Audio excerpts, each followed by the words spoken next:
mobile phone should be switched to silent, please. And for the purposes of the recording and the transcript, I'd be grateful if anyone who speaks could ensure that you state your name and role. So if we can begin with introductions, I am Deputy Helen Miles, Chair of the Corporate Services Panel. I'm Deputy Lucy Stevenson, I'm the Vice Chair of the panel. I am Panel Member Max Andrews. David Johnson, Constable St Mary, Member of the panel. Deputy Alex Curtis. Deputy Jonathan Reniff. Thank you. If officers step forward to the table, if you could introduce yourself, please, before you start to speak. And I'd just like to draw your attention that we have 2 hours scheduled for this hearing, and therefore I will begin, and I'm going to hand over to Deputy Stevenson, who's going to ask the opening questions. Thank you. And we were going to start with the proposed government plan and the process towards that. So when can we expect the proposed government plan and to be lodged, and its accompanying annex as well, please? The government plan is progressing very well. We, I think, are very close to finalising it, and we are hoping that we're hoping to lodge it within the next, not next week, the week after. We're hoping it'll be lodged then, probably towards the latter part of that week. But that's the timetable we're working to for the government plan itself. I think the annex, or the appendices, because of the amount of detail they have to contain, they will follow slightly later, and it will be into August before we, probably second half of August, okay, before we're able to lodge those. But we do expect those in August, so... Yes. Yes. Yes. Okay. That's certainly the timetable we're working to. I'm not sure it is... I don't think the annex is normally lodged at the same time. I think it quite often follows separately, so there's nothing unusual in that, but it will be August. We are certainly scheduling August. Yeah. Okay. And can all states members expect a briefing on the proposed government plan? I think we'll follow normal practice, yes. If it's normal practice to have a briefings, then we will do that for states members. Okay. Is that when it's first lodged? Is that when it would normally? I don't think it'll happen when it's first lodged, because we'll just be into recess. So I'd imagine we will wait till early September. I'd imagine we'll because of entering into the summer holiday period, we'll wait till September to do briefings for states members. Okay. And then the other kind of piece of the puzzle, as it were, is what previously were ministerial plans. I understand they're now going to be departmental business plans, predominantly put together by chief officers in consultation with ministers. Is that correct? Yes, I had a discussion with Treasury yesterday about the Treasury business plan and delivery plans. So yes, I think what we, I think, are proposing to do, and what I think other ministers may be proposing to do, is that while business plans were possibly, I think business plans to a degree were slightly interrupted because of the change in government at the start of the year.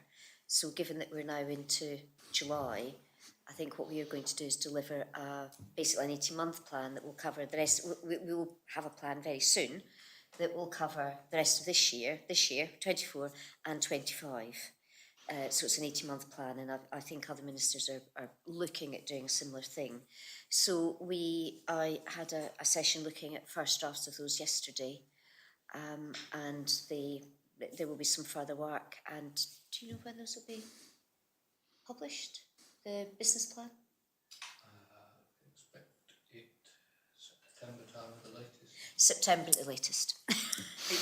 But that will also look forward to for 2025 as well. From a scrutiny perspective, I think it's just useful to have all of that document to see how they work together, to be able to scrutinise the government plan effectively.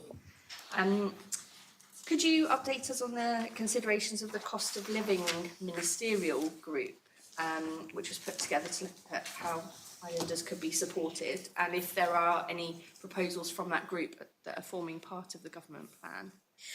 Well, there's the general. I mean, the CSP includes a general. I don't have the exact wording with me, but the CSP certainly includes recognition of the continuing cost of living pressures, and I think all ministers will be bearing those in mind. The cost of living group has met to, I think I may have missed the last meeting because I was away. There is a meeting next week, and I think it is looking at things like, what we do next, but there is the general thread of, so for example, the Social Security Minister has increased the subsidy to GPs to help reduce GP costs further. There's a general package, so I can't actually tell you right now what the cost of living group is on because the next meeting is coming up and I think I missed the last one, so I can't tell you. Can we expect, looking forward, some proposals linked to the cost of living as part of the proposed Well, I think government there are plan? things, there will be. So, I mean, there are things like the GP cost, the living wage, the work we're doing on increasing benefits, making sure that benefits keep in line. We've also, one of our sort of government priorities was to try and limit increases in government's own fees and charges. We're trying to do that. It's more difficult than it may sound, obviously, as things often are. But yes, there is a general thread across the government plan to be aware of that and to deal with cost of living issues where we can. In terms of what specific things the Social Security Minister may be thinking of for the rest of the year and the usual winter things like community costs and winter payments, I haven't discussed that with her yet. Okay. And can you update us on any conversations with fellow states members who may have raised any concerns or requests in relation to the government plan and the process of it? Or have all the discussions been internal, just among council and ministers currently? I haven't had discussions with states members specifically about the government plan. I mean, there may be, well, I have a discussion with Deputy Curtis about a particular facet, but not the government plan as a whole. And I don't think people have necessarily raised concerns. I mean, it is at a different time. So we're trying to do that in the early part of the year, and I think it's a relatively tight time scale. And ministers have been working very hard to get the plan brought together so that it can go in now and everybody can get on with doing other things. Thank you. Could I just point out the Minister referenced me there? That was in a personal business capacity, Yeah, not within any state. No, sorry, yes, sorry, that's that. Yes, sorry, apologies. Can you update us on the objectives for the state's funds, and will the objectives be featured in the government plan? I don't think the objectives of the funds are,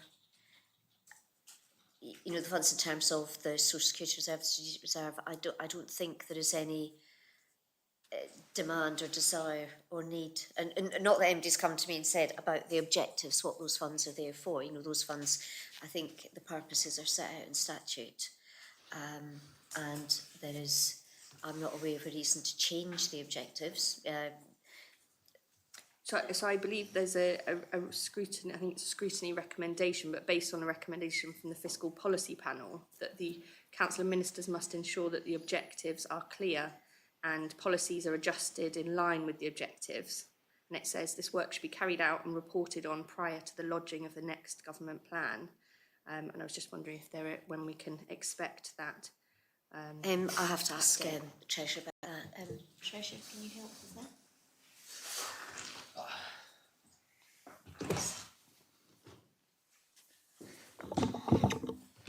Richard Bell, Treasurer. Morning.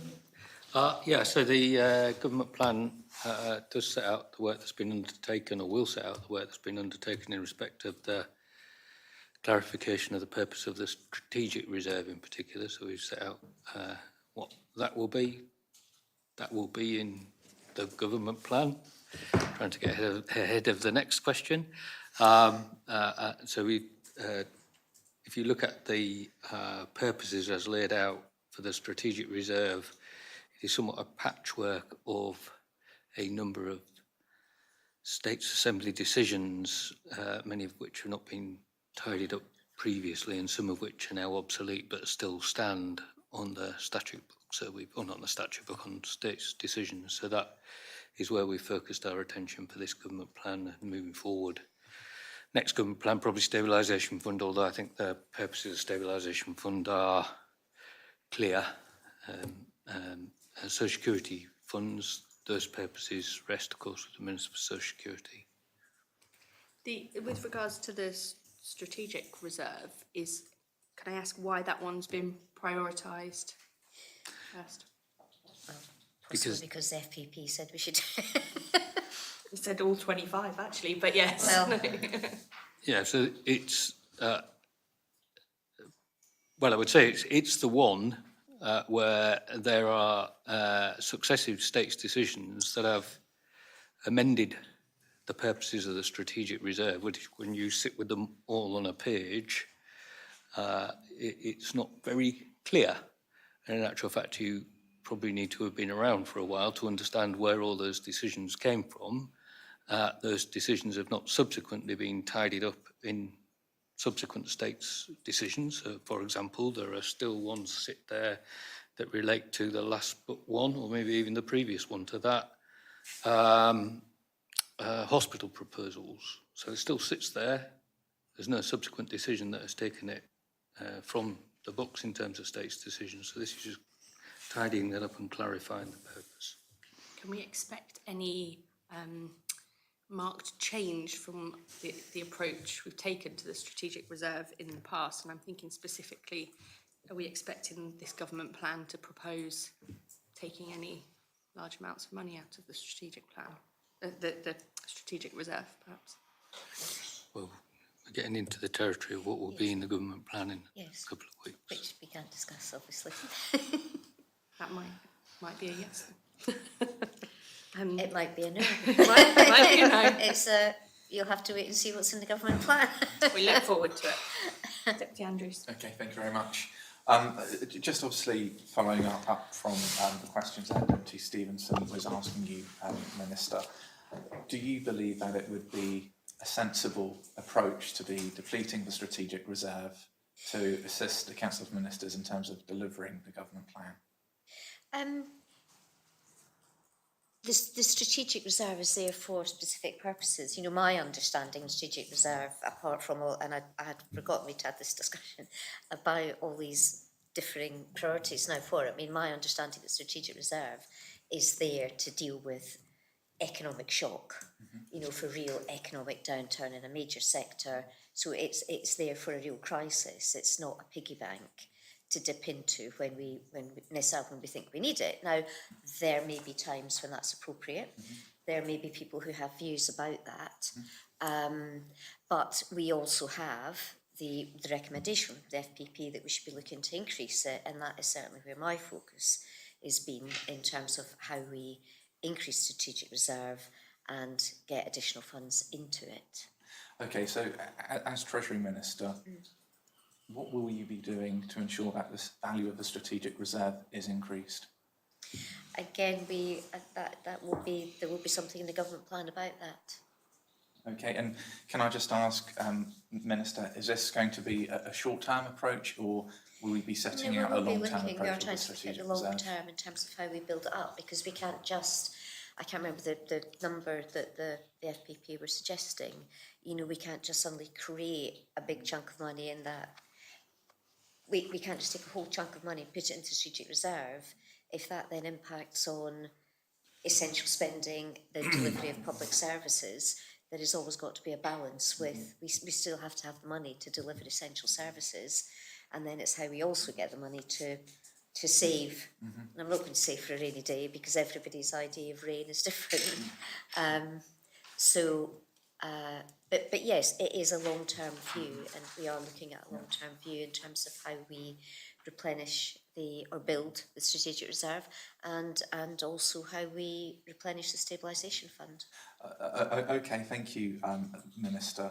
I would just like to ask whether there is any consideration for introducing new revenue streams that are going to be part of the forthcoming government plan. Not so much new revenue streams. No. Okay, so I guess, Minister, one of the other concerns will inevitably be for some members of the public, with the strategic reserve being forecast at 17% of gross value added, and with there being a need for transfers to be made to the strategic reserve, could there potentially be public sector cuts in order to allow for transfers to be made to the strategic reserve?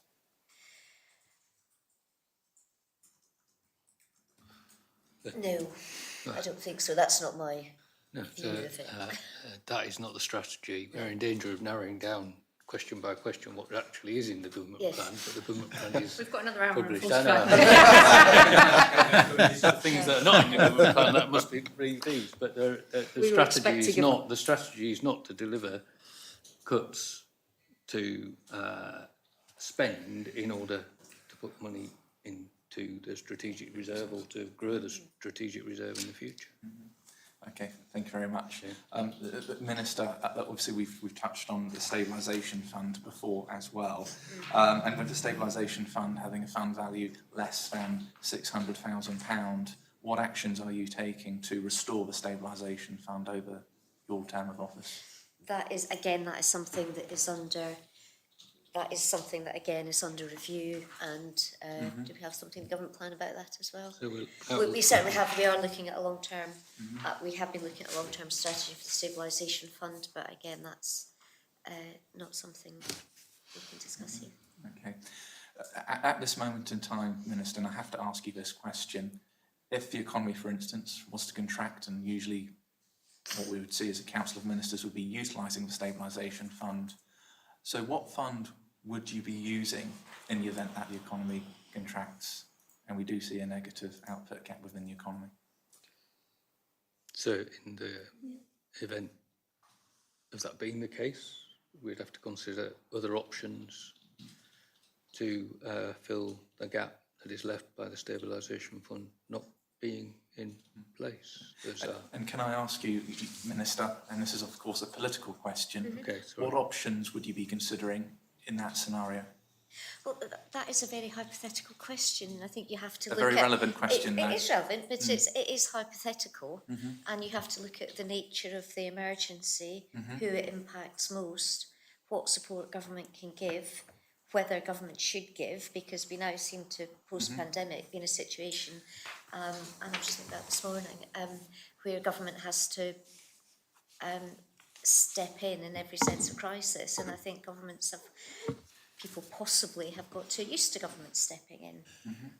And it may be that government has to say, well, we can't support this. So I think you just have to deal with the situation as it arises. And as the Treasurer says, you would look at what the options are. And the options may be, you have to cut a budget. You have to say, well, we cannot provide that service because you could say, well, we will not provide that service. We will have to reduce that service for the time being.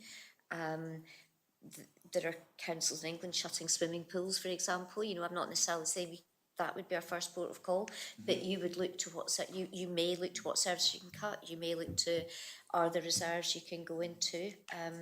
We have some quite significant reserves. They're not necessarily routinely available, but you would look to whether you can borrow from those reserves. Perhaps can you borrow from the market? As the Treasurer says, there will be numerous options, and it's difficult to set out a plan in isolation of knowing what the crisis is and what the need is. Could I pick up on that? Because that perspective that you now have as Treasury Minister, that post-pandemic government has often been seen as the supporter of first resort, maybe. Is that something that, given kind of how you can control the purse string, something you have had conversations with the Council of Ministers about? And do they share maybe the view that there needs to be an articulation as to when government supports versus where, as you said, government needs to re-understand its position? That's purely my opinion. It is just you. It's Okay. not something we've discussed It's at not you. Council of Ministers, and we don't have I can't say there is a view among the Council of Ministers that we're doing too much and we want to pull back. I mean, there is an element, it is clear in the CSP that we are looking to narrow or certainly constrain the growth of government spending. And that's what the public want us to do. Everybody's saying you are spending far too much and you're spending far too much on the wrong things. So we have a clearly stated plan about reducing the amount of spend on consultants and growing our own talent, making sure we're... So there are those elements of minimising government spending. That is not to say that if I went tomorrow and said, I think we should stop doing that, it's unnecessary, that everybody would go, yes, that's a great idea. So it's not government policy. No. But given you have the CSP now, and as you say, there's a difference between some of the the smaller measures and that kind of strategic thinking, do you think that is a conversation you want to see held within the Council of Ministers about the functions of government more broadly, more strategically than perhaps some point focuses to either deliver the CSP or to prepare the Treasury for more eventualities? I think not necessarily. I think we need to be. I think government needs to be possibly governments possibly need to be more thoughtful about, is it right for them to deal with the situation? Should that situation be dealt with the other way? And I was just thinking about it because I was thinking about the banking crisis and how governments went in and bailed out banks. Now, governments cannot go in and bail out every failing business. Now, the banks were a very special case. So it's just things mulling around in my head. It's not government policy. Have you finished, mate? I've got, one more question. Minister, I just wanted to ask you about financing and reprioritisation. Of course, we've had the reconstitution of the States Assembly, and I'd like to know whether there are any new changes since the new Council of Ministers has been formed, and that, since you've come into office as well. In what sense? So this is from a public finance perspective. Is there a change in approach compared to your predecessors who were in office? We are still governed by the Public Finances Law and the Public Finance Manual, and we are all still constrained by what those laws and the manual says. I would say there is a very clear, and I'm not saying it didn't exist in previous government, but there's a very clear focus here of not constraining growth in public spending and how we do that. So this government plan has been, we haven't got lots of new money for people to come along and make growth bids. So it's been very much about departments are being asked to manage within their existing means, manage within existing budgets. And that will be a challenge going forward, because I think what we've also said is, cutting down on consultants. That means generally means looking at the number of projects you have on, because it's projects that often lead to consultant spend, and looking at, rather than saying I need more money, accountable officers are getting the message that really they need to, rather than ask for more money, they should go away and look at what they've already got, what they're already doing, and see whether there are things that are, I think we've got the expression extraneous activity, but so would you say one person's extraneous activity is another person's pedestrian crossing, for example. So, Minister, I need to ask you this question. Are you a Treasury Minister who is going to be deploying fiscally contractionary policies during this term of office? We are trying to control spending. We are trying to control the growth in public spending, and that is fiscally prudent. And can I ask, is it about maintaining the current level of public spending, or is it in fact about trying to reduce overall public spending? I think the public would say they want us to reduce it, whether we can. There is an idea among the public and various commentators that government spending is just mushrooming, and it certainly has grown, there's no question about that, but there is a big chunk of inflation in there as well. It's not just that it's not a case of that we are spending more on more things, it's the cost of spending is going up possibly, and that's part of it. So we are just trying to impose, or not impose is the wrong word, just trying to create a mindset that rather than saying, I want to do this, so I need more money, it's better to say, well, I'd like to do this, can I take the money from what I've already got? Can I reprioritise? It's reprioritising what the really important things are, so that we are focusing on the important things and not trying to do too much. There certainly will be some members of the public who would want me to ask you this next question. In the last 5 government plans, there has been an aggregate level of growth bid at £276 million, and that's excluding pay awards and inflation. So what actions are you going to be taking to potentially reverse some of the decisions that have been made in relation to the growth bid approvals? Well, departments have been asked to go back and work within what they already have, and the departments then have to do that. So they have been asked to look at their growth bids from last year. They have not been able outside, they have not, there hasn't been a general government plan, and this has happened in the past. I've seen it happen out of government as well. A government plan, therefore, putting your bids for more money, and you have these dozens, if not hundreds, of bids coming in saying we want more money for this, that, and the other, and you then got to. So we are trying to get away from that. People just coming in saying I need more money for this, that, and the other. Okay, thank you very much, Trying to Minister. Have departments therefore been asked to reduce the amounts that their growth bids were last year in forecasts for this government plan? That's yes. Yes, they have. They've By- all been asked to. By do how it. much? Is that a government plan question? It is indeed a Yes, a government government plan question. question. Thank you. Deputy Minister. During the previous hearing, Minister, you highlighted particular areas of challenge that you wish to continue to focus on, including financing of the new healthcare facilities, health funding, housing, changes to the tax system, infrastructure funding, and improved customer services in Treasury and Revenue, Jersey. Are you confident that those priority areas have all been addressed through the government plan?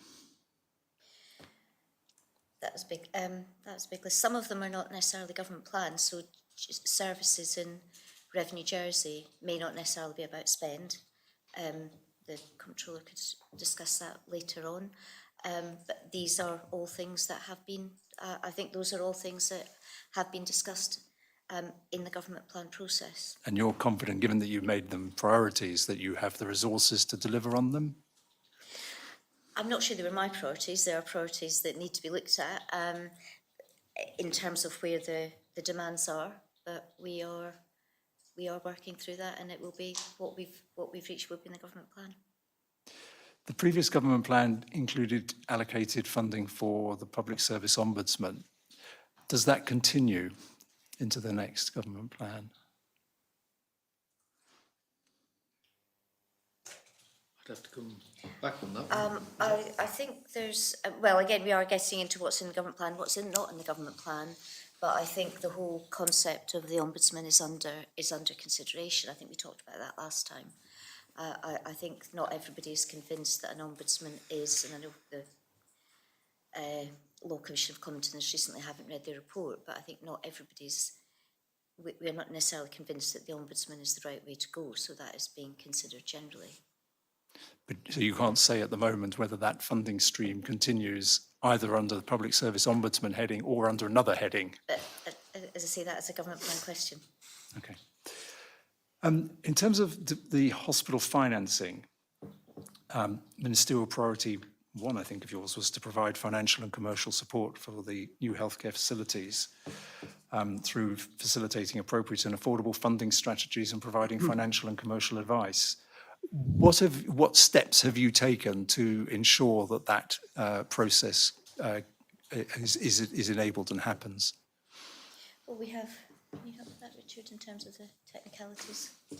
You know, we have, obviously there have been discussions, and it will be, the funding plan will be in the government plan. But I'm asking you what has actually happened to enable that. What discussions have happened? What forecasts being produced? I mean, what has happened in government to enable that?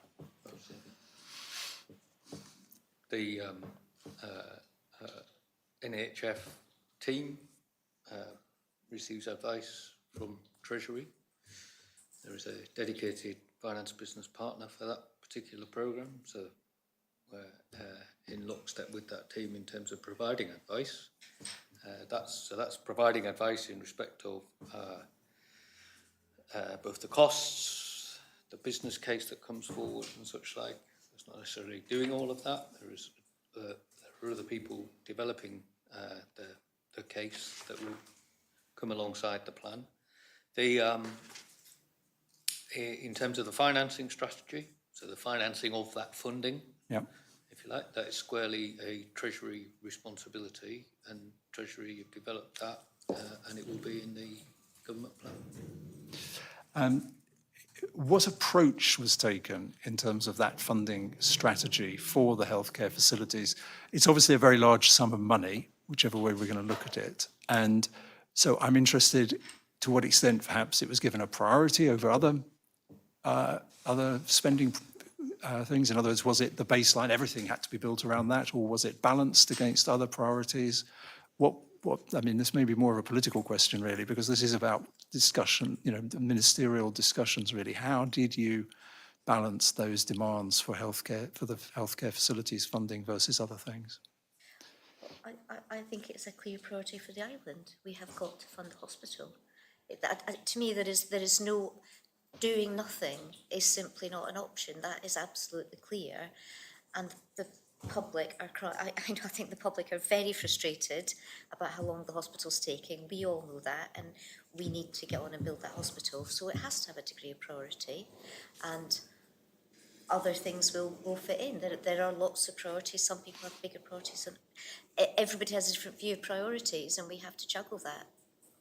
I certainly second the idea that it's a priority. I guess what I'm getting at is, taken to its extreme, that means that almost any request from the hospital facilities team would be given the go-ahead. There must be some point at which that is examined, subjected to critical scrutiny, and so on. So that's the process I'm trying to get to. Yes, Has it been? It will be, yes. It is being, as the Treasurer says, it's being very carefully managed. Okay. In line with appropriate standards in terms of how they manage money, and it's not an open checkbook, but we have a plan. There is a design, and we need a good hospital. We're not going to gold plate the taps. So. Moving on to reprioritisation of budgets more generally, I know that there is there's been a lot of talk about healthcare funding and the need for extra money to go to health. Again, what discussions have been had around that in terms of prioritisation? Has that been the absolute priority? Have other departments had to take less growth than they would otherwise have done in order to fund that health care? I think it's very difficult not to put money into health when people say they need it. I think the issue with health is, the turnaround team have gone in. They do have a financial recovery plan. It has delivered some savings and efficiencies. They have a target for further savings and efficiencies. And they are no more than was in previous government plan as outlined in that plan. The profile of that changes, and it's the same quantum. Okay. It was mentioned during the previous hearing that Treasury was working alongside health to fully understand where the extra spend pressures are that required additional budget. And there was going to be a report to explain this, and that was expected imminently. Has this report been received? And if so, can you Man for healthcare provision, those are broadly the blocks that are driving some of the increases in spend, on top of which, of course, we've had the change team and the number of reviews and the outcomes arising from those reviews in addition. Is that the report that justifies the 24 million that the Health Minister has referred to on a number of occasions? Yes, in that it sets that out in order for us to establish that revised baseline for the government plan going forward. And have Treasury ministers and officers accepted the rationale outlined in that report? Broadly, yes. I think there is more work to do in respect to the financial recovery, having proper management control and rigour around the finances, and the team that are in there, I can see, are striving towards that. We have in Treasury increased the size of the finance business partnering team that supports the health leadership in doing so. There'll be other steps as well around, for example, not in the sense of procurement, but in the sense of buying, creating a hub, a centralised hub within health that's responsible for the purchasing of supplies to get a better grip, or just one example of what's being done. It was also mentioned at recent health board hearings that there was a dissatisfaction with the centralisation of various services such as recruitment and some budgetary functions. Is there any consideration being given to devolution of those back to health so that they would have control, more control? It's something I consider regularly in terms of the model of finance support to departments. We want to announce here without discussing with ministers what those thoughts are. They are closely coming forward in terms of what the future, whether it's within Treasury in a business partnering model or within health or other departments in terms of the old model, if you like, that was under a finance director rather than a head of finance business partnering. But so that's regularly at the forefront of the mind in terms of considering how you deliver those services. And in some departments, I think it's probably the case that you may require a different model, and that relates in parts to the financial maturity of the organisation, the extent to which it needs almost financial control as opposed to financial management, and that's different across different departments. We keep it under regular review. Okay. So that's not a government plan thing, that's a more strategic view. That's about service delivery. Yeah, and I'm not sure we necessarily agreed with that description in terms of finance, because the accountable officer in the hospital has their budget. They can spend their budget as within the terms of propriety and departments are given a budget for certain purposes, and they can spend that budget for those purposes. Within those purposes, that is within their control. Where they have to come back to Treasury is when they're going outside budget. Yeah. So they are not regularly coming up to Treasury saying, can we spend this money? If it is within budget, they are free to go and do that. So I'm not sure that is necessarily a fair criticism in terms of the finance side. I think I was particularly talking about recruitment. And recruitment may be more difficult, but again, I believe Seb in the last couple of years put in mechanisms to try to boost recruitment.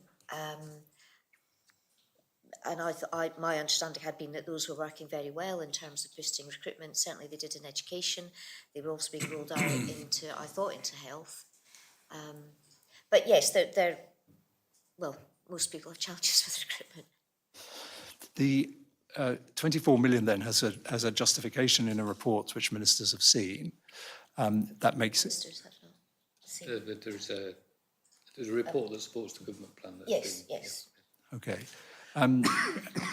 Is it the case that because of that high priority of health, that other departments have had to take bigger cuts, let's say, to their growth bids to their previous growth than would otherwise have been the case?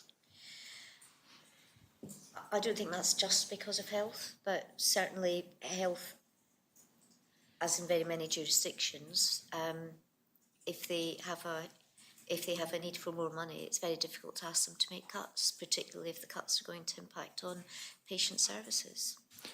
So some ministers have had to take a squeeze that they might not otherwise have had to take in order to... most departments, apart from health, have been asked to make a contribution. And also I've gone to the non-ministerial departments and asked them to make a contribution towards overall efficiencies. And how would you say that request for a donation from them has been received? It was very well received. It was very well received. The non-ministerial departments all understand our issues and have all made contributions as requested. And your fellow ministers? Ministers have everybody has been asked to look at savings and to reprioritise, and that has affected all departments, possibly with the exception of health. But they do have the financial recovery plan. They still have the financial recovery plan is still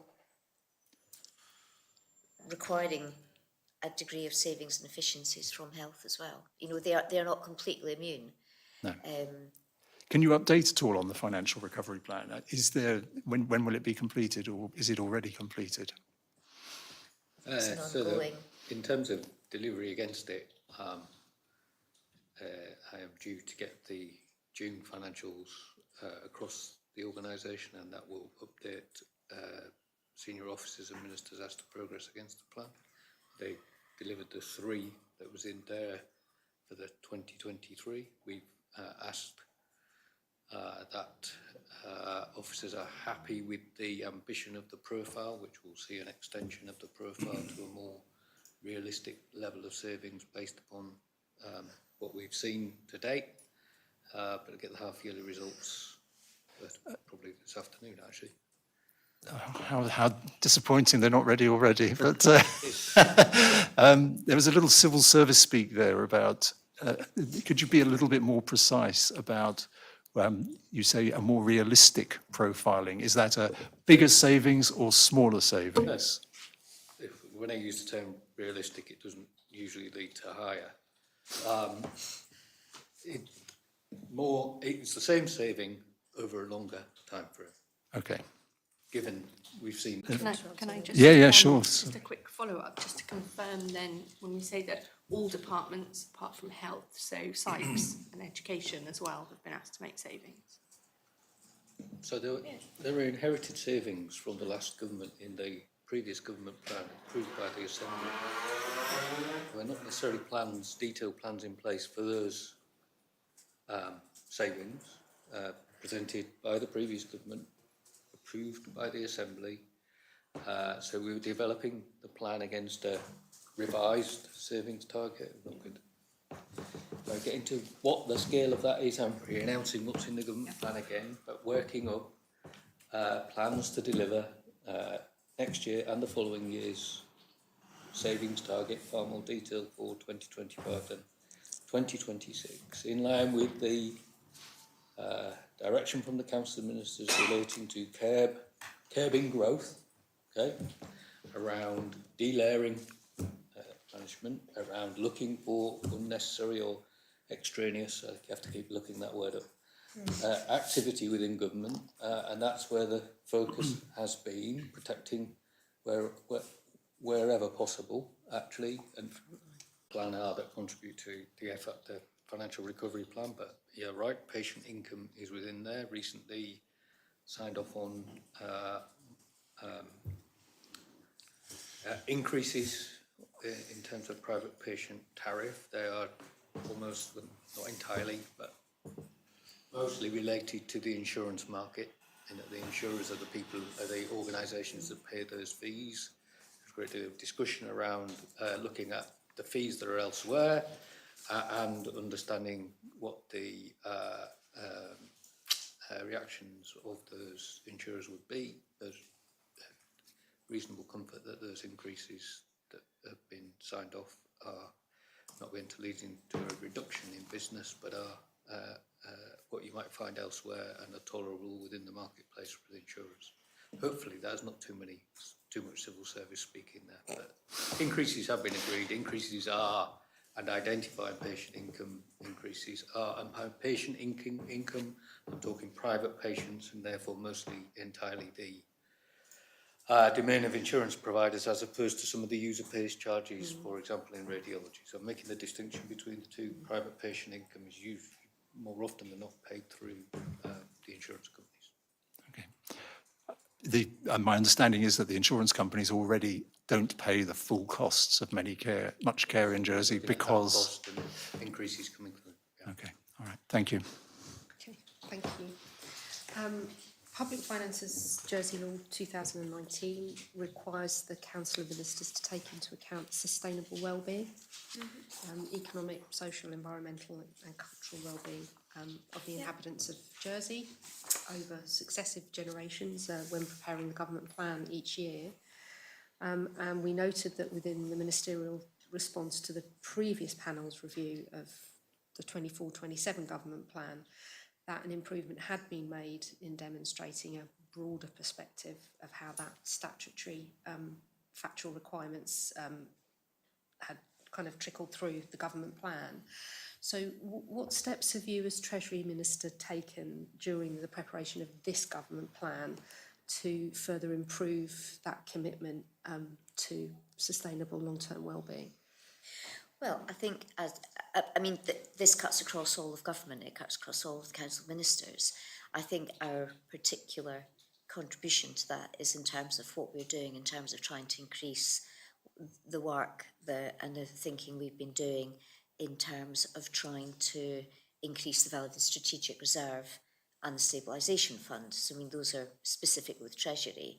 But the CSP has got priorities which were informed by the Island Outcome Indicators. You know, we looked at the Island Outcome Indicators and they will guide business and decision making generally. We'll use them to help measure the success of the CSP, how it impacts on the indicators. And the budget is designed to, the government plan is designed to support all of that work. We're also, again, in terms of long-term well-being, it's increased spending on health, you know, continuing the spend on health in hospital, because that is, you know, critical to well-being, that people get healthcare they need. It's things like, you know, whatever we're doing with cost of living support, so the living wage, GP visits, the tax thresholds and allowances, the increasing the pension in line with average earnings, average earnings, which is, you know, reasonably generous in comparison to other jurisdictions. So there is I think there is a long term. We are looking to sustainability. You're sort of satisfied that you've got kind of that golden thread running through the decisions that you're making. Yes, I think so. I mean, that's what it would be. You know, it'd be a mistake to. You have got to think about future generations, and I think that's why we do need to keep thinking about topping up reserves, not spending all the money now, because you know, younger members of the community may not get the benefits that we might expect to get. Do you have any discussions around the Council of Ministers table? A lot of the things that you focused on there tend to be sort of economic.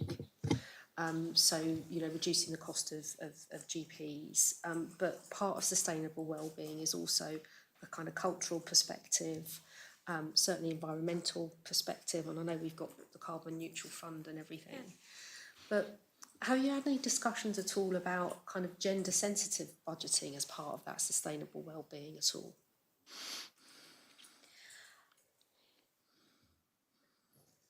I don't think we have specifically, but there is a general, I mean, there is a recognition of the need for dealing with other communities, you know, the more, how those communities are supported. But in terms of, do we sit and have a discussion about women's rights and reporters' right for women? No, we haven't done that. I think we generally look at the community as a whole. We still have a number of female ministers and male ministers who are alert to gender sensitivities and things like, well, here's a great plan, well, that's fine, but that looks like it's sports for boys. You know, I've said that in my time. Are these things that girls want to do? Yeah, we've had, I mean, we had some just... So that kind of leads me nicely onto risk. And well, I have to stop you there, because I don't think IVF it's been agreed by the Assembly, and that's been worked on. I don't know what's happened to termination of pregnancy. I don't think... You know, there are people who will be aware of gender issues around health, and I don't think it's necessarily the case that we're just ignoring that. We are aware of things like going back to what was keg relief. That is, we are still working on a keg relief. Yeah, we are still working on a variant of that, but which will be wider, so it will catch other forms of drinks that women may choose rather than beer. So, you know, we do think about those across. I won't raise the public health concerns about keg relief or that's for a different panel. And there are, as I say, when we look at plans, there are people saying, well, what about the older community? What about being in mind what about the older community? So I think these things are not being ignored. You know, the fact that there isn't here's a big tick box that says, have you considered this? Here's a box that have you considered that? No, not in that framework, no. But I don't think it is widely ignored. And with tax, we're trying, as a controller said to me just the other day, you know, tax is meant to be blind as to a person's age, sex, orientation, whatever, and that's why we are now moving towards independent taxation, and things like the old age allowances have been gradually phased out. So, just before we leave sustainable wellbeing, it's a statutory requirement that is considered. It seems that it's considered in a kind of retrospective way almost, as kind of like, have we ticked that box? I wonder if it would But be... no, it's not. It's not a box-ticking exercise. It's more a case of... Would it be helpful then to produce a report with the government plan that specified how that statutory requirement had been delivered?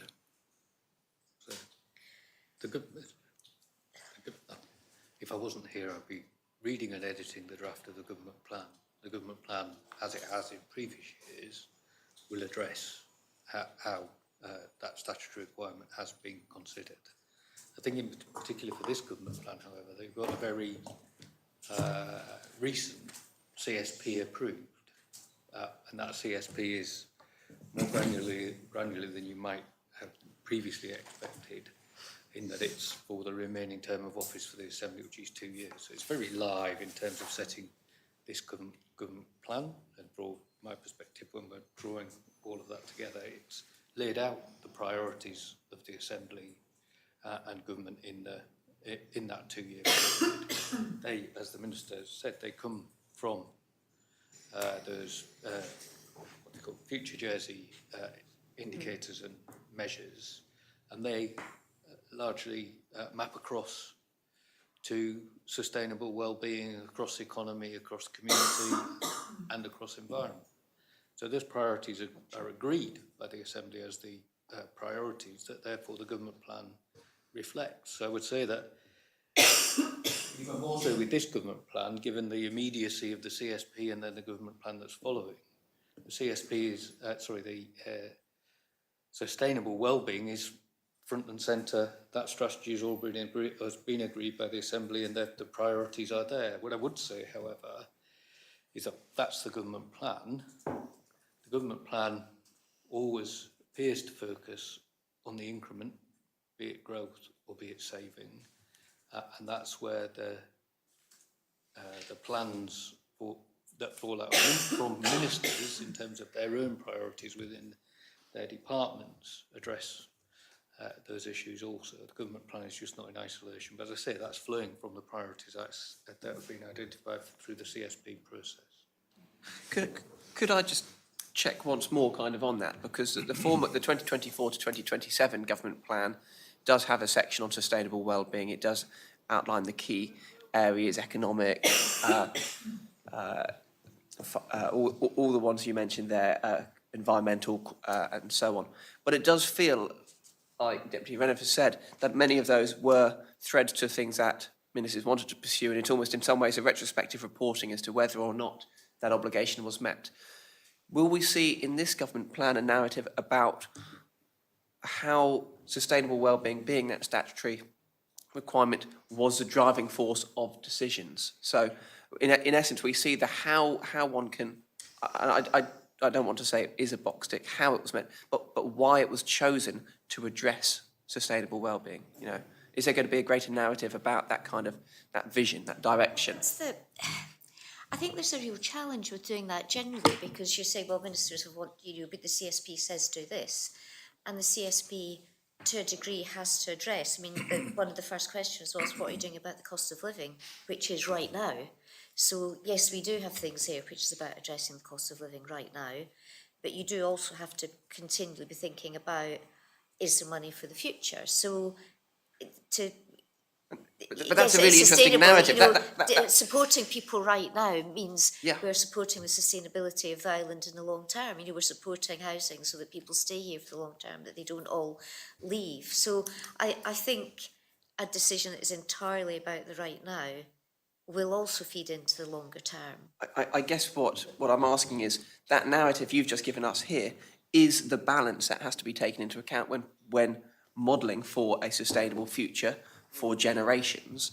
And it's great to hear it here that that's how you consider it, but it doesn't read in the government plan that the compromises, the balances are to deliver that long-term sustainable well-being. And it's just whether that will be something, you know, that appears in the new document. Is it going to be more of a narrative as to how you've thought about the impacts of certain cost of living measures today and their ramifications, benefits or otherwise, for the long-term future? Because it's really useful to hear how your mind might work, and I think islanders and states members want to see that in the plan. When you have people saying, "I'm worried about my children leaving the island, they can't afford to buy a house," then clearly there has to be a kind of, what do you do right now to try and get people into housing, to make sure people can get adequate housing, and then there's a long term about how do you build more housing, how do you, and Andy are doing that, you know, states of Jersey are building new housing, you know, how do we, there is that long term balance, I think, but in terms of what the government plan says, I think is the Treasurer says it will be covered. Thank you. Controller and Auditor General previously recommended that when preparing government plans, it should review how it manages risk, so that the risk demonstrated in the plan appropriately reflects the high level risks of the delivery of services, rather than focusing on the impact of the small sample that's a kind of on the corporate risk register. So what approach to risk have you taken in developing this government plan to provide kind of clearer links between the risks and the delivery of priorities?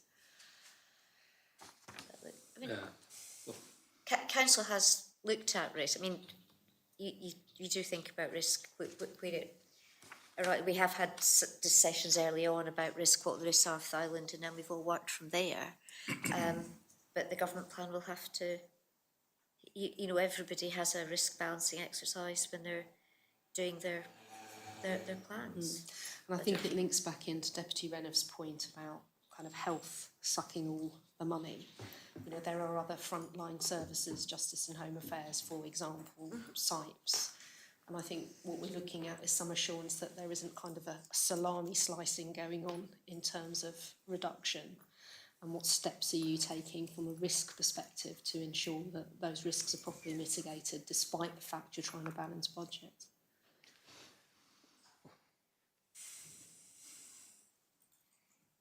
There's 1.2, 1.3 billion pounds approved in departmental plans.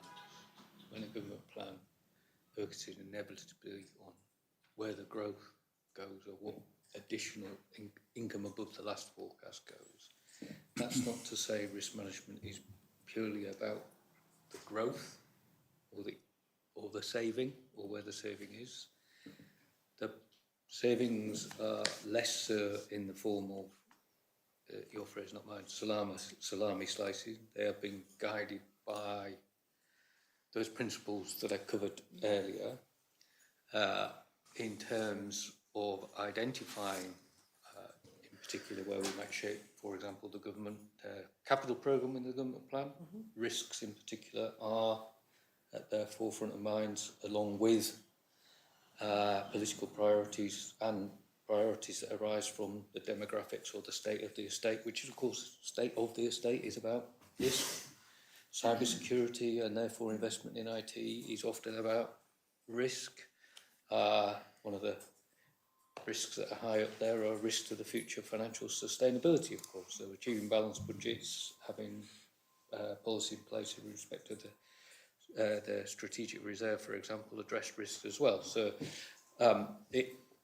we do get into this narrative that either risk or political priorities is all about the growth in the government plan.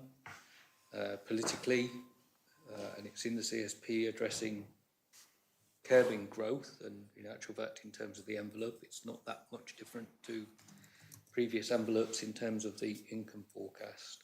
So risk has been considered by ministers, by senior officers, informing what's in the capital programme, for example, but also where any extra funds have gone over and above the CSP priorities. And I would say one of the big risks, of course, is insufficient resources within health. Well, that might feel unfair from different departments at different points in time. There have been previous government plans that prioritised even higher level education investment, and in this government plan we have a particular issue at the moment that is not unrelated to risk. Lots of the commentary at the moment about the risks in the health service, so therefore that funding is not unrelated to risk. It's not just about sucking up all the available resources. Risk is for forefront of the considerations in where they go. Sometimes it's talked about in terms of sustainable well-being, sometimes it's talked about in political prioritisation, and sometimes actually underpinning a lots of that is risk. Good. Okay, thank you. Conor Johnson. Thank you. Yes, a few, maybe not short and sharp, but fairly general questions on customer services. Can you briefly update us on the customer service levels and performance for Revenue Jersey, detailing any current concerns being identified and steps being taken to address these? I'm thinking in terms of time to answer calls, respond to written requests, etc. Could Controller help us? Yes.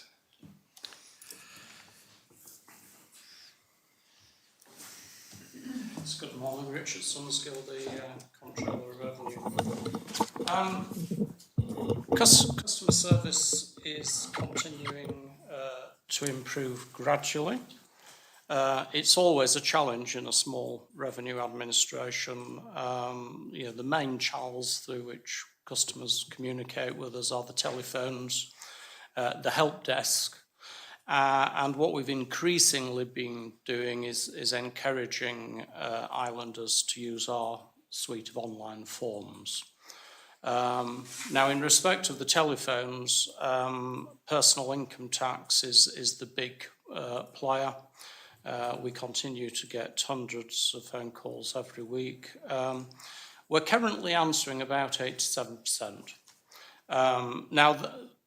It's very difficult to measure this accurately, but what that generally means is that 87% of people will normally get through on the first attempt or during the day.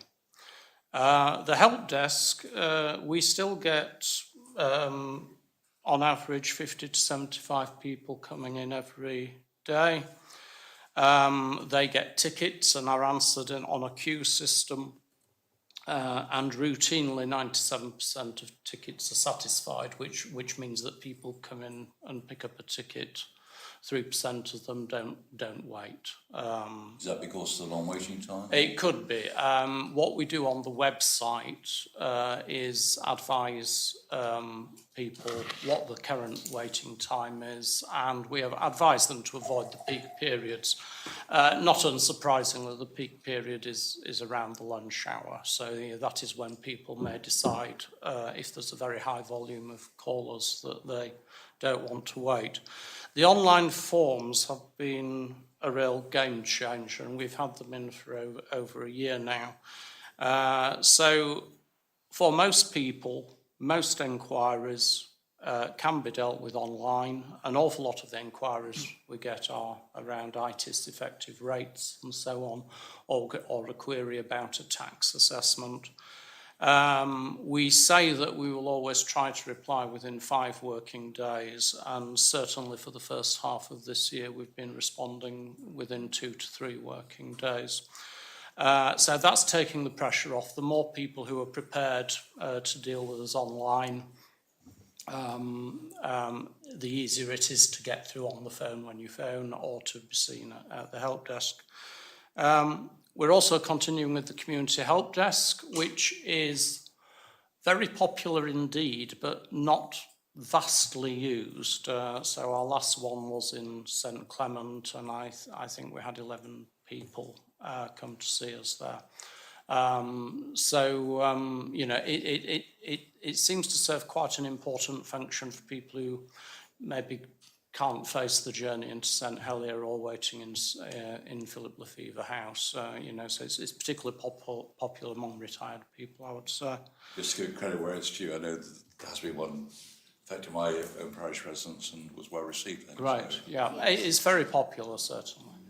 I went to the one in St Clement, and there weren't lots of people. The people that were there seemed to be getting the service they needed, and it does go down well. I would also say that tax assessing over the last decade, and I've nearly been in post for 9 years now, has gradually improved. We're now routinely assessing most returns within about 13 days of getting them.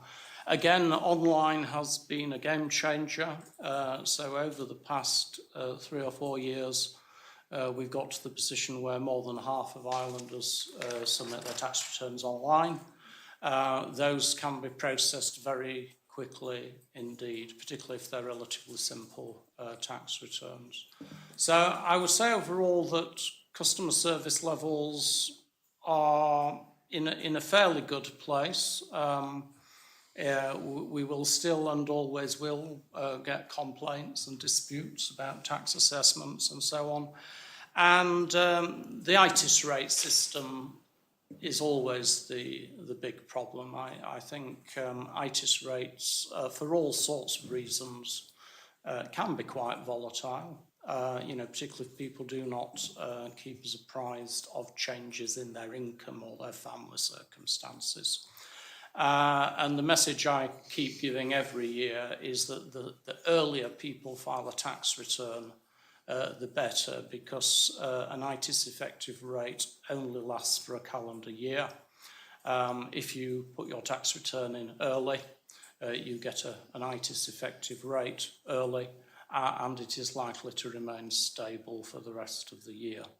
But where people do file tax returns late or close to the deadline, so the online filing deadline is the 31st of this month, they are likely to get a higher effective rate. I think more people are starting to file early. It's gradually improving, and it would be really good if we could get another step change in the number of people who file online. It's hovered around 50% for the last couple of years. It will be good to see it start climbing towards 90-odd%. Okay. Before we go on to other specific questions, a few general ones on those you've replied to. You've referred to 80% of the phone calls being dealt with. I mean, 2 points on is there a lag time given when someone calls as to how long they might have to wait? Yes, the service does say what the average waiting time is.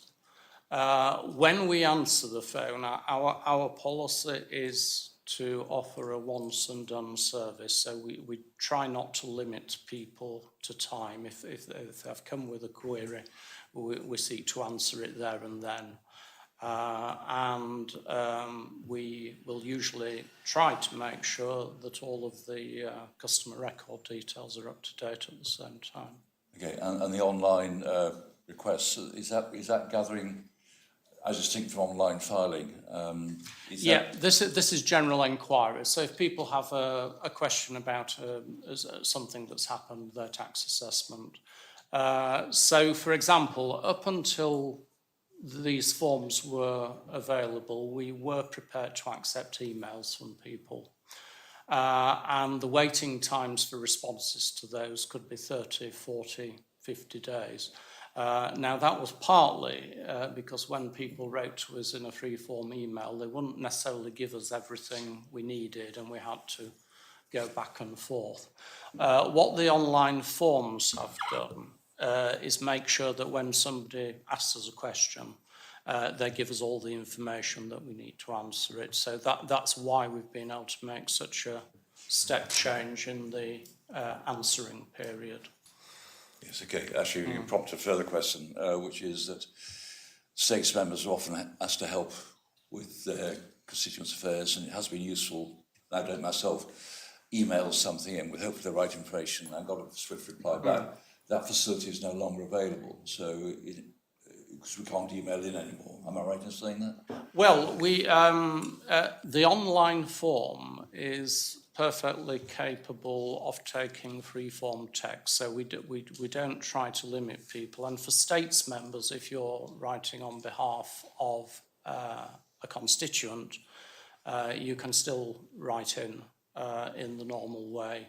That is usually to the minister or to me. But we also do have a tax officer who, well, among other things, they look after the state's members' own tax assessing, but they will deal with that sort of thing. Okay, so in that event, just to help my colleagues, that they could write into the office generally and it will get picked up? Yes, yes. Okay, that's useful. I do have a question about what improvements we made, and are on the horizon, but I think you've already answered that. Everything is in place and you're hoping that... Well, yes, we continue. I mean, we try to make efficiencies every year. We're always looking for improvements that can be made. We work to the Jersey lean system. So some of the things we have been looking at recently, we've been thinking about digital strategy. We've been looking at how AI could help improve processing. We have been developing what are called bots, which effectively automate activities that are currently manually processed. It's quite slow progress, and that's partly because of the bandwidth of our IT support.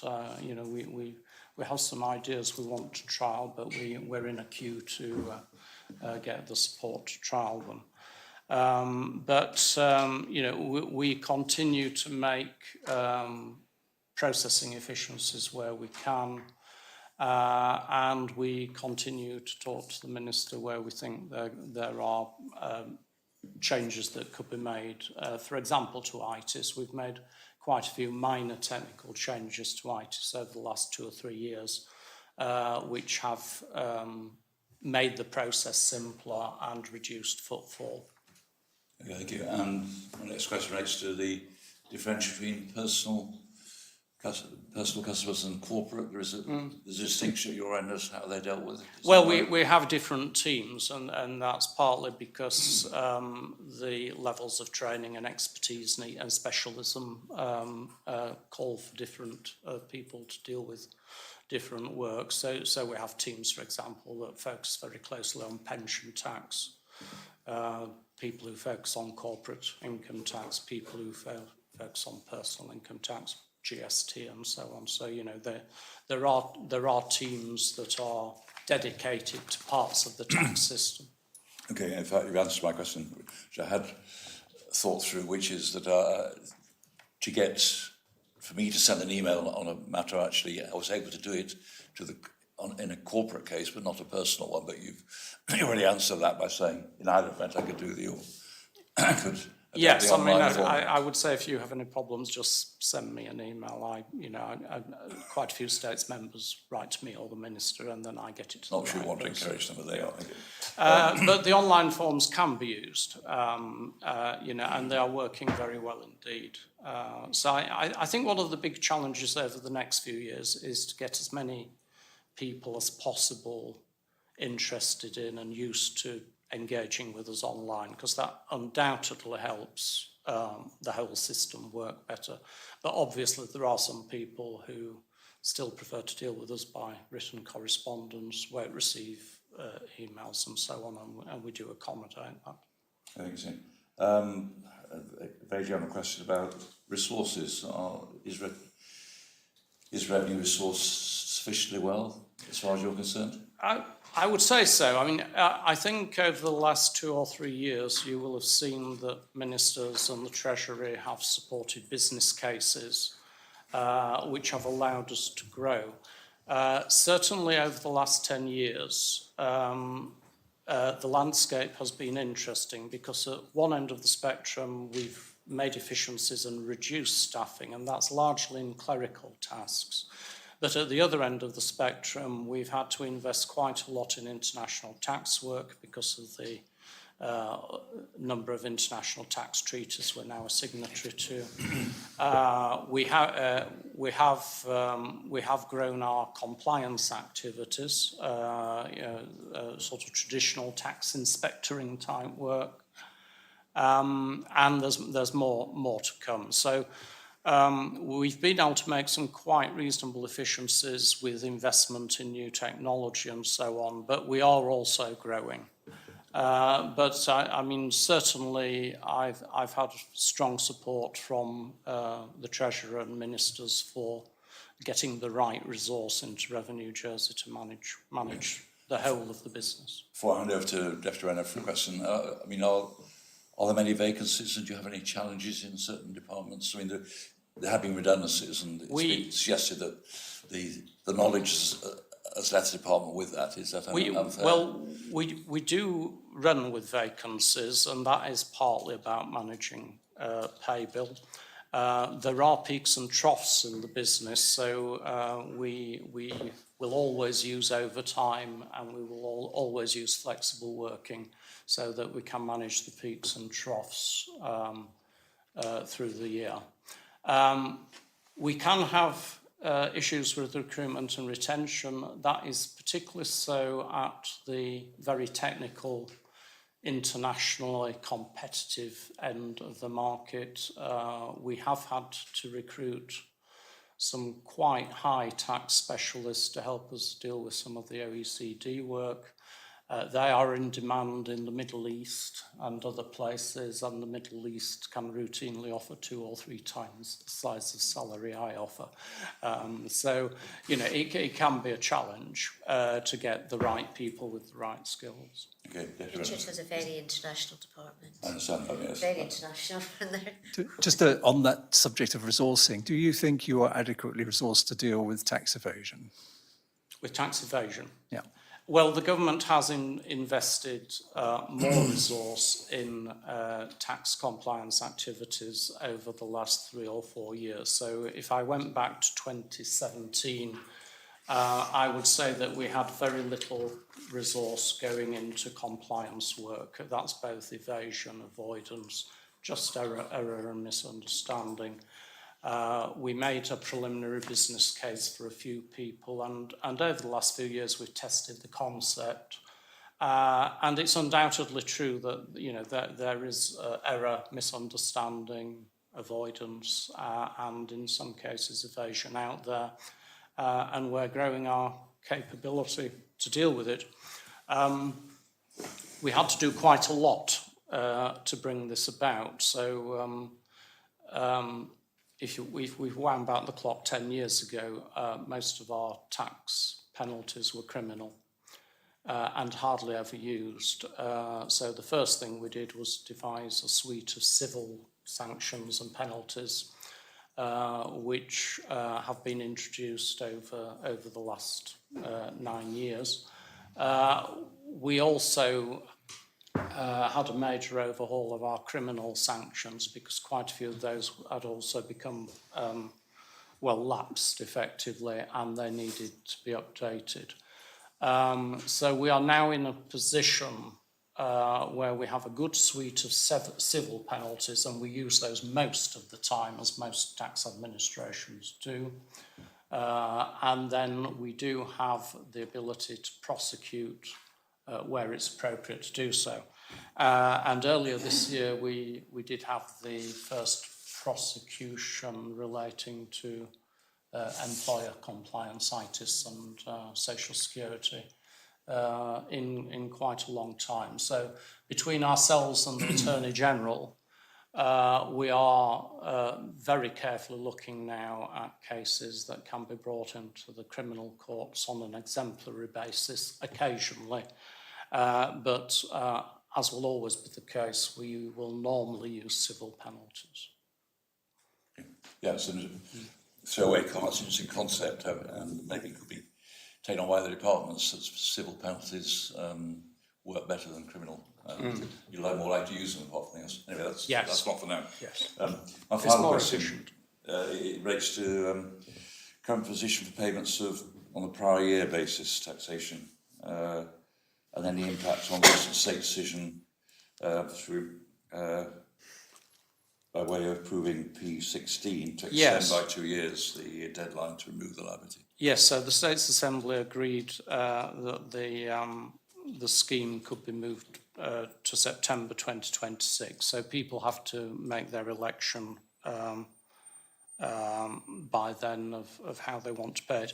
In fact, now around 9% of PYB taxpayers have paid, and they've paid about 1/10 of the sum that's due, about 33 million, 32.5.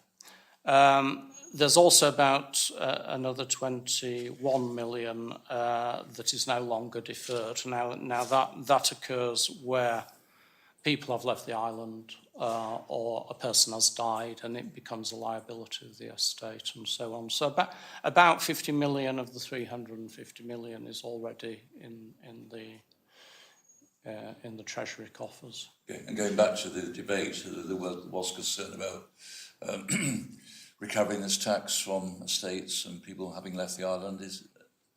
Has there been enough time to get? We haven't encountered major problems. The reality is, if a PYB taxpayer does die, then their estate has to be wound up within a year, and all the liabilities on the estate have to be paid. And that was one thing that I think we understood from the outset. So if there is a PYB taxpayer who dies, that liability will become a debt to the estate, and it tends to get paid more quickly. If people have left the island, they decide they can't pay it, then we will routinely, through the Treasury debt team, enter into a time to pay arrangement with them so that they get broadly similar terms as they would have had they stayed in Jersey. Okay, I'll leave it to them. Thank you. Can I just make one observation before we go away from tax? And this is just because I think Revenue Jersey, like certain other government departments, suffers a bit from a degree of misinformation. And we were at a function last night and another minister said, I'm told you can't go and see a person face to face anymore at Revenue Jersey. And that's not correct. So this notion that you cannot sit and talk to someone, and the figures I have here is as the comptroller said, they meet 50 to 75 people a day, and year to date we are literally just shy of 13,000 customers that have had face-to-face meetings. But I think what they won't do, which may have happened in the old days, is they can't sit and fill in your form for you. Yeah. They can't, here's the stuff and they fill it. So they can advise and assist, but someone still has to do their form. But the notion that you cannot see somebody in person is frankly wrong. So I just want to make that point, that we suffer from Chinese whispers like other government departments at times. I just wanted to pick up a couple of areas around the tax. And your last thing you said was there about the enforcement of people that have left the island.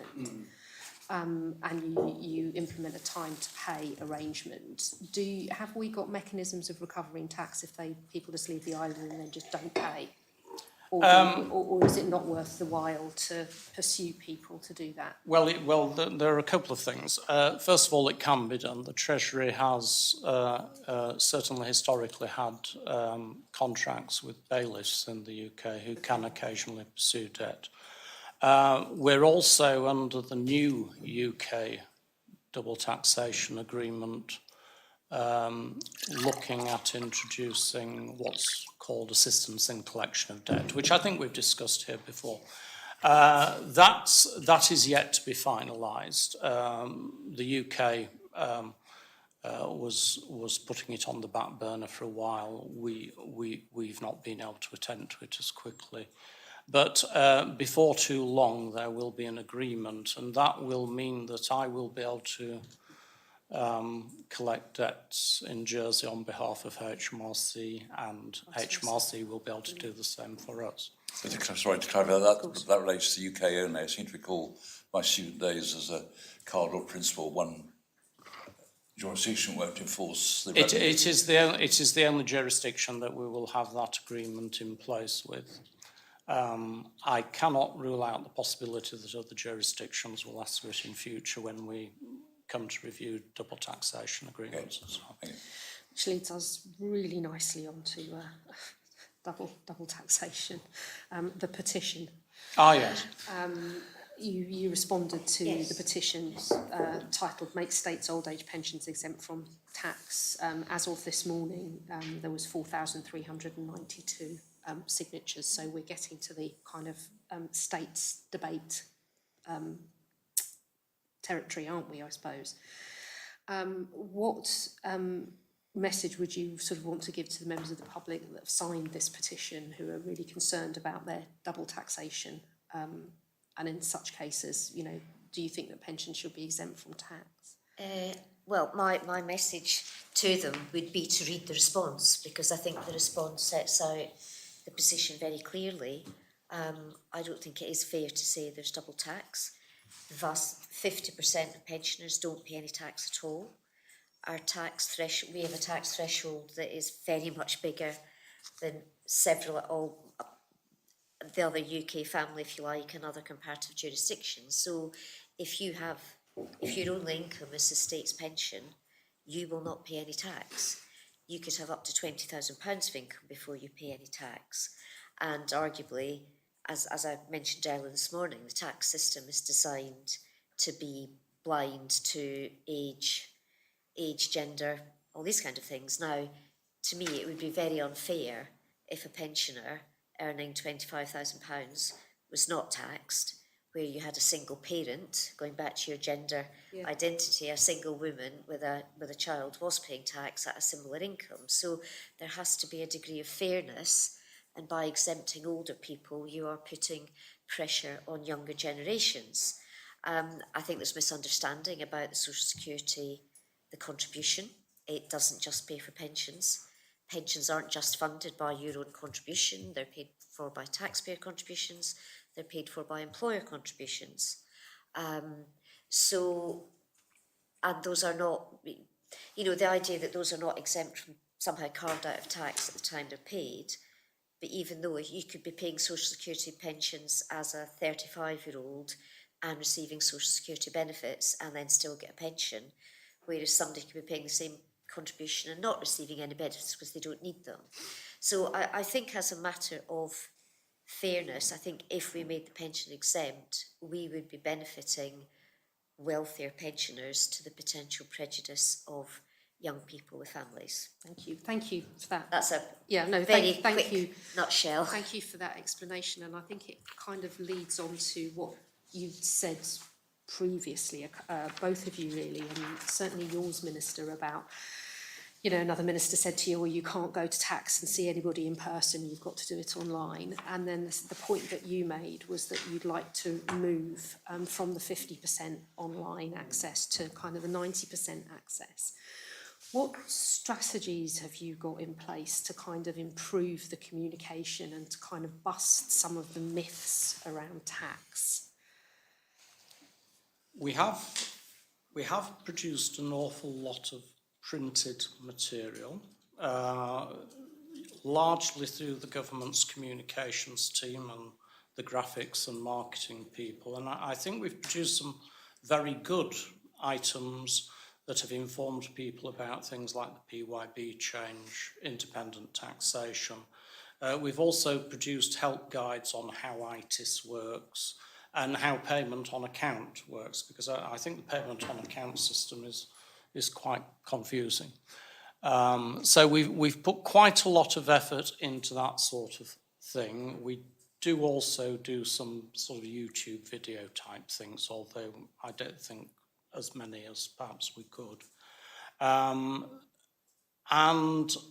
we do try to get the messages out through free media, through press releases and so on.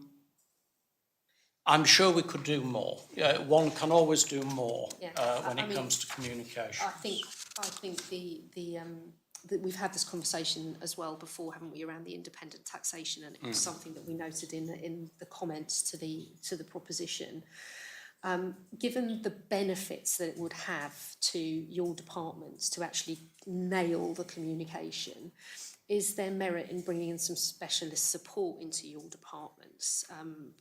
People who are used to kind of changing customer behaviour.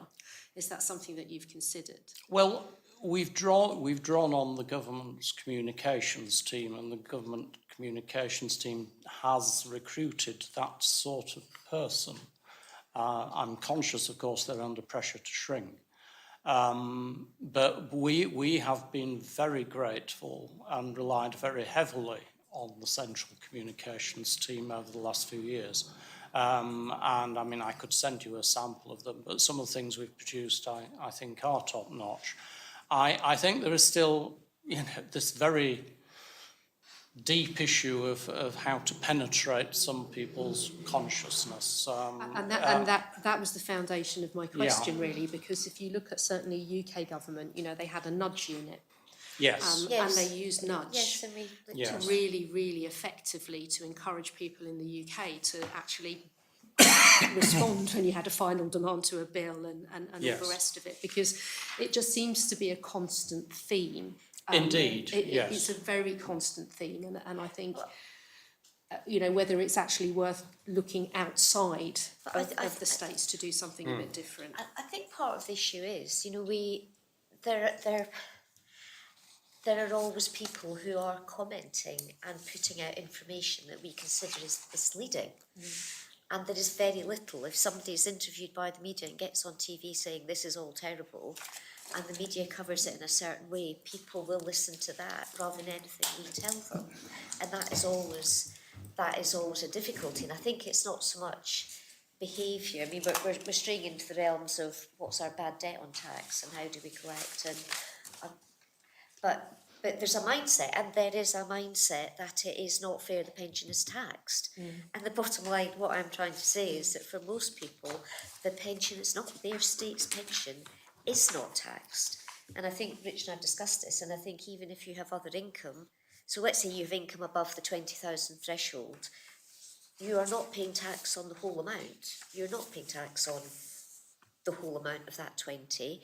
And I think you said you have to have something like £86,000 of income before you lose marginal relief. Now, Yes, it's around how many people, you know, you've got young struggling families saying a pensioner with £86,000 of income, and we do have pensioners this island who have very, very good pensions. Why should they not pay tax? Because they happen to be pensioners. If they have got that kind of money, then it's absolutely fair they should pay tax on it.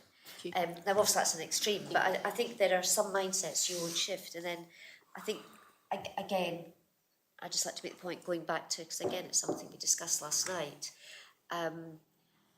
Yes, we would like people to do online, that's great, but there are issues with people as they become older. You know, there may be people in, you know, you would think there are even people now in their 70s and 80s who worked with computers, who had email in their working life, and you would think, well, you would think you can manage online, you can do Amazon, you can do this, why can't you do a tax form? But I think it is a reality that, and that number will increase.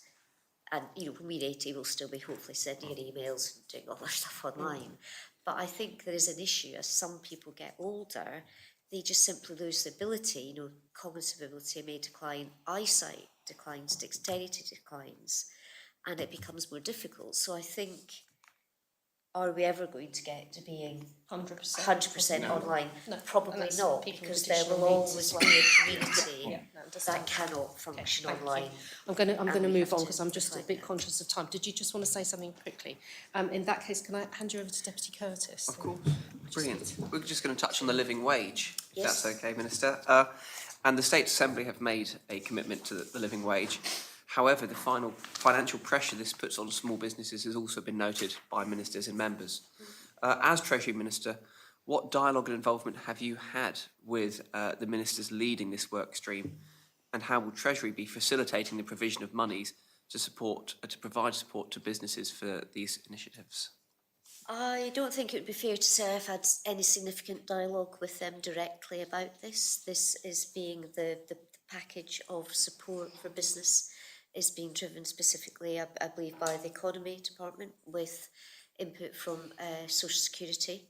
We have identified a funding source, and it will be in the government plan. And by we have identified is A funding source has been identified. the Council of Ministers or the lead ministers of the initiative? Well, it's a kind of It's a combined effort. We need Okay. this amount of money. Where does it come from? So there is a combined effort in terms of where the money comes from. So we have identified a source. The Assembly will have to consider that in due course when it sees a government plan. And in the meantime, Department for the Economy are looking at a package of support to business and how business can be supported. This is about supporting productivity and I've seen high level kind of headlines, but I couldn't discuss it in fairness, and I'm not going to steal someone else's thunder, you know, that's for the Minister for Sustainable Economic Development to discuss with the panel in due course. Do you think you should have been greater involved in that stream of work, given the responsibilities of Treasury Minister? No, I don't think so. I mean, how you support business is a matter for the economy. I think Treasury cannot have its finger in every pie. Ministers have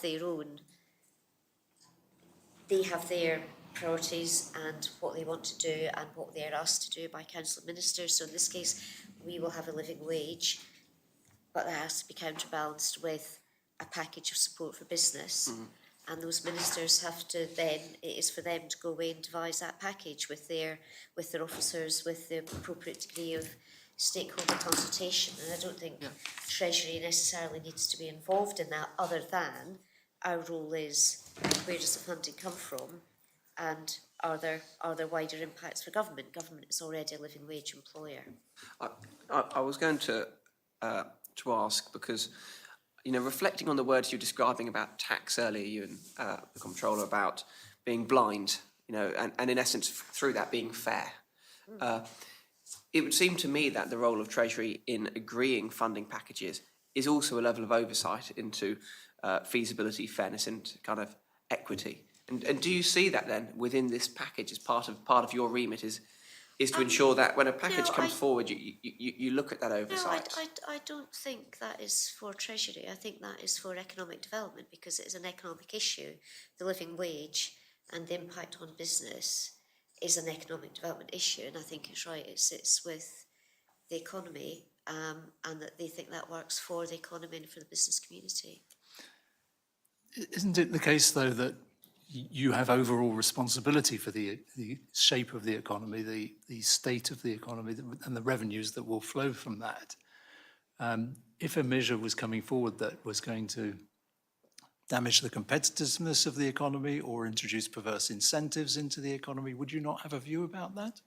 Well, we have economists to advise on that. There'll be economic impact assessments being undertaken about living wage and the package. So no, I think that sits in the economy department, and we have to look at, yes, there may be, there may be a benefit to revenue. If people are earning more, they may pay more tax. They may or may not pay more tax, depending on what they're earning. And that's the kind of thing that we look at. But I don't think it is necessarily the Treasury is necessarily the arbiter of every scheme that's out there. But ministers design those, and they have economic impact assessments. So some of the measures, we don't know what measures are going to be in the government plan yet. We will eagerly wait that. But some of the measures that might come forward may be measures implemented under your accountability as Treasury Minister, perhaps. You have the power over tax, you have the power over elements of tax relief for businesses, tax relief for individuals, or thresholds that might do that. So I guess what I'm trying to understand is, do you not see that as your accountability at the end of the day as arbiter of those policies, should they be ones you choose to use, to have a say in fairness and equity? Or do you see yourself operating on behalf of the economy minister and say it's your responsibility? No, I think it is for the economy division. This sits with the Minister for the Economy. If it was affecting tax thresholds, if we were using tax as a means of providing support, then clearly we have an interest. But overall, the design of the packages, I think, sits with the economy. Okay. Thank you. Right.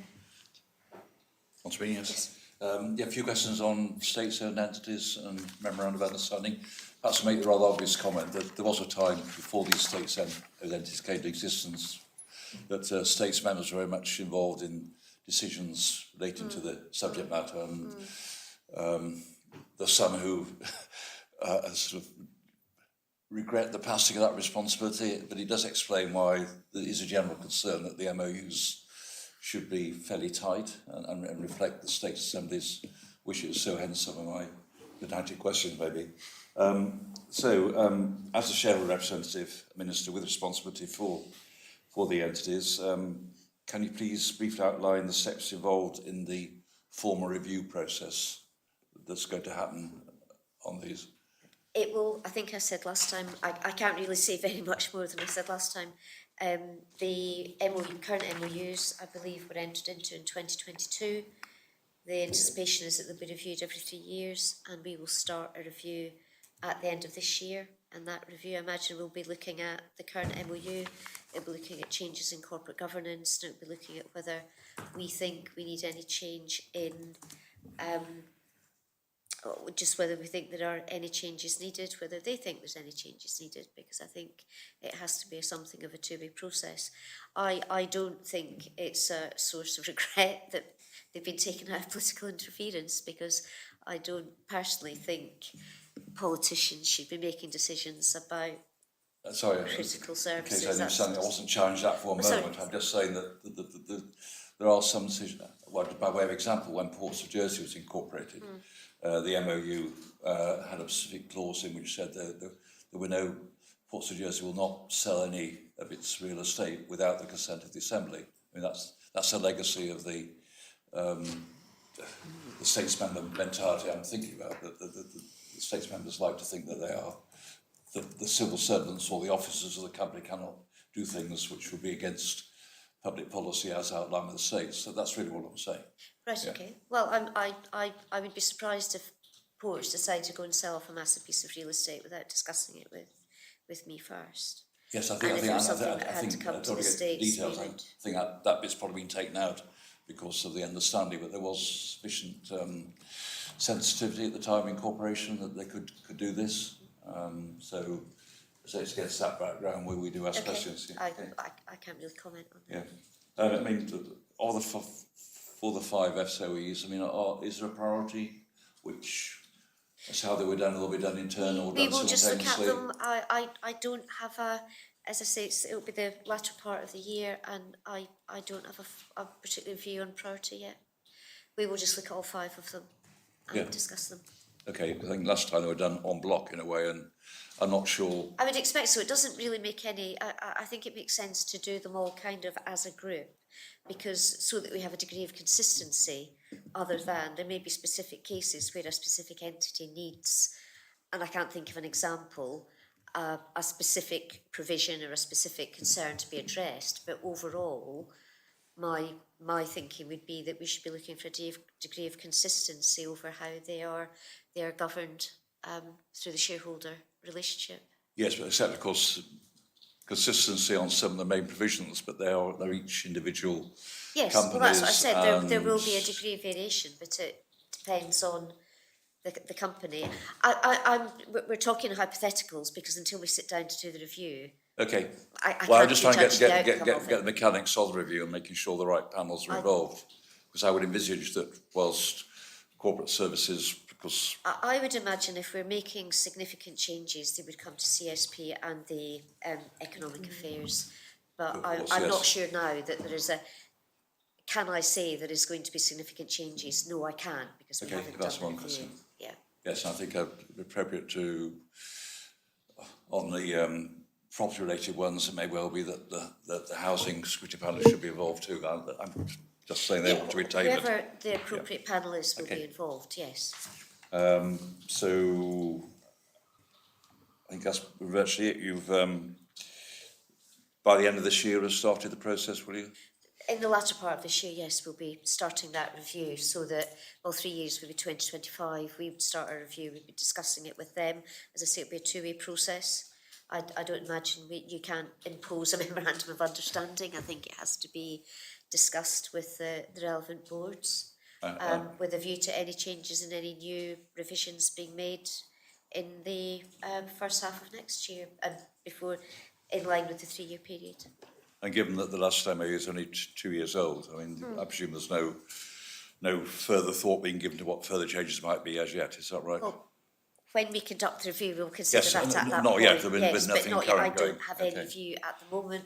I think the UK is updating its corporate governance code, so at the moment, so we will have to look at that and think whether there are developments in that need to be reflected. But it's a blank sheet, as far as I'm concerned at the moment, it's a blank sheet of paper, so I can't really Okay.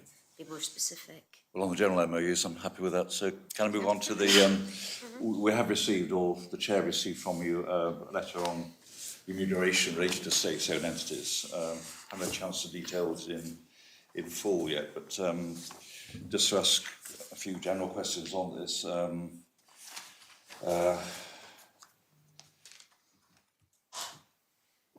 We understand that the committee sets remuneration policy for the executive directors and the chair. This is of Ports of Jersey, in fact, and that you as Minister for Treasury and Resources must agree any changes in your capacity as shareholder representative.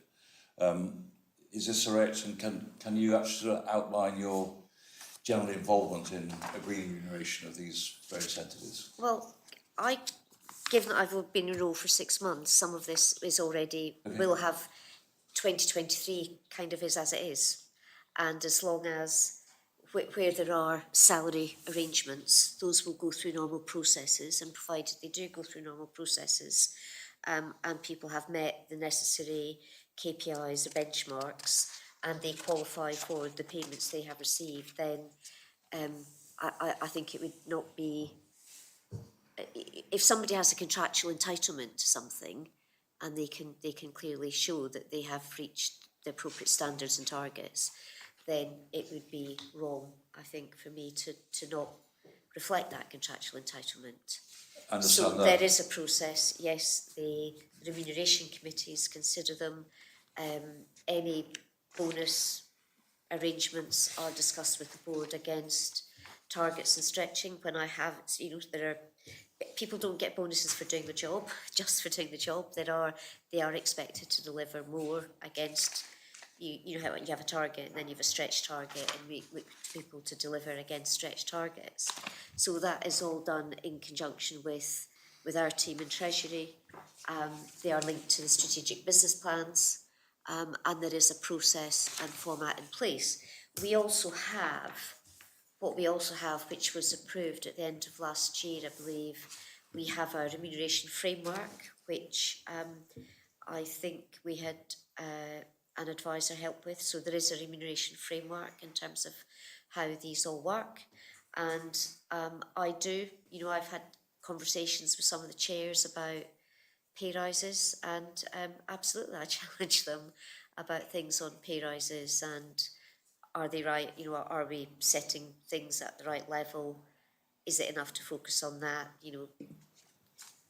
So there is, I do challenge on it. Okay, it's only hot off the press, I haven't had a chance to look at it, yes. But what is striking is that, taking Ports of Jersey, for instance, there's been a considerable increase in the CEO's salary over a period. I'm not saying it's justified or not, but there's quite a difference between that company and the other ones, and I'm just trying to work out what is the process for aligning the various companies together, and who decides on... I think it's difficult to align them. I think because they all do, they all provide a service that I think is critical to the island, and it would be, easy to look at someone's salary and say, oh, that's a lot. But then if we had some kind of issue and we didn't have any boats coming in for a week, and all your constituents were hammering on your door saying, when are we going to get food in the supermarkets? The framework that we now have will lead to a more uniform process, I would expect. But one point I do notice that the bonus, for instance, on some is 50% of the salary. That seems quite a lot. I'm told in some industries in the UK, people get 100% of salary as a bonus and 100% of salary as LTIP. There are people earning. These have to be right for Jersey. And again, that is something I have challenged. I think we have to remember that our private sector in Jersey is, it is very much smaller, but people doing this job in other parts of the UK and Europe with whom we are competing for staff are paying maybe paying even more generous bonuses. Right. Just to push a little bit on that, obviously these are very important jobs, and we're in many cases very lucky to have the people doing them. But there is a question here about the government being a leader in terms of setting standards, in terms of what expectations are within society. It could be, for example, that the government would say that we thought that chief executive's salary should be based on a multiple of the bottom 10% of their employees or something like that. There are things that you could do that would signal a piece of thought leadership, if you like, a kind of a moral stance almost. Do you think that would be appropriate? You could try it, but it may then mean that you lose staff and you can't recruit somebody at the same level of competence and capability. You know, you do have to look to the market, and you do have to look to. We could take that kind of stance, but if that stance means we have someone in post who is frankly not up to the job, and we do have boats not coming in, we lose connectivity. We have not benefited the island by taking the moral high ground. And it's not so much about trying to cut their salary, it's about giving transparency about how the salary is determined so that people can absolutely see why that particular salary rise was justified. And if you had some guidelines, frameworks or something around that would be... We have the remuneration framework which helps set it, and they are, as I say, they are set against, they have a base salary. They may have bonus arrangements which are set against the strategic business plan and which are set against specific targets and KPIs, and they are measured against those. I mean, one of the challenges I gave on the ports one was, you know, one of the measures is increase in passenger numbers. Now, increasing passenger numbers is very good. You know, that is a good measure for an airport in terms of the usage of the airport. But my thinking there was, well, that's fine. You know, we could increase passenger numbers, but if every passenger's coming off the plane or coming out of the airport and saying it's been a hideous experience, you know, really, what's the point? So we need to think more widely than just hard numbers.